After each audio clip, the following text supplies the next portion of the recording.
స్నేహితులు ఉండేవాళ్ళు. ఒకరోజు వాళ్ళు కమల వాళ్ళ అమ్మతో కలిసి పార్కుకి వెళ్తూ ఉన్నారు. పార్కుకి వెళ్ళేటప్పుడు వాళ్ళు ఏం గమనించారు? తన చుట్టూ ఉన్న పరిసరాలను, పండ్ల షాపులను, కూరగాయల షాపులను, హాస్పిటల్, పోస్ట్ ఆఫీసు, చెత్త ఊడ్చే వాళ్ళని, తోటమాలని అందరినీ గమనించుకుంటూ వెళ్తున్నారు. అవన్నీ చూసుకుంటూ వెళ్తుంటే వాళ్ళని కమల వాళ్ళ అమ్మ గమనించింది. ఎవరు గమనించారు? కమల వాళ్ళ అమ్మ వాళ్ళ ముగ్గురిని గమనించింది. వీరు ముగ్గురు ఎవరిని గమనించారు? తన చుట్టూ ఉన్న పరిసరాలను గమనించుకుంటూ వెళ్ళారు. అప్పుడు కమల వాళ్ళ అమ్మ వాళ్ళని ఏమడిగింది?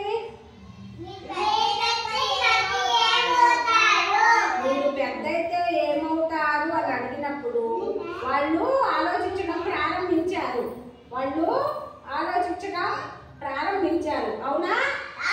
అప్పుడు ఏమైనా ఆలోచించడం ప్రారంభించిన తర్వాత కమల ఏం చెప్పింది?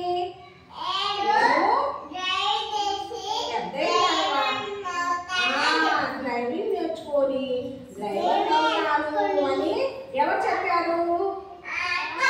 కమల చెప్పింది. రమేష్ ఏం చెప్పాడు?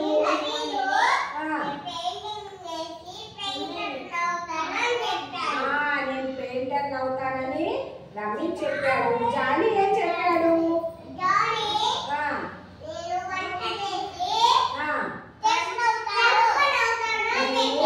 వంట నేర్చుకొని చెఫ్ అవుతాను అని చెప్పాడు. అప్పుడు వాళ్ళ అమ్మ ఏమనింది? కమల వాళ్ళ అమ్మ ఏం చెప్పింది? మీరు పెద్దయ్యాక ఏమైనా అవ్వచ్చు, నేను కూడా మహిళా వ్యాపారిని అయ్యాను కాబట్టి మీరు కూడా ఏమైనా అవ్వచ్చు, డాక్టర్ అవ్వచ్చు, ఇంజనీర్ అవ్వచ్చు, వడ్రంగి అవ్వచ్చు, ఏమైనా అవ్వచ్చు అని ఎవరు చెప్పారు? ఎవరికి చెప్పింది? జానీ, కమల వీళ్ళ ముగ్గురికి చెప్పింది. అవునా? మీకు అర్థమైందా కదా? అర్థమైందా? అర్థమైందా?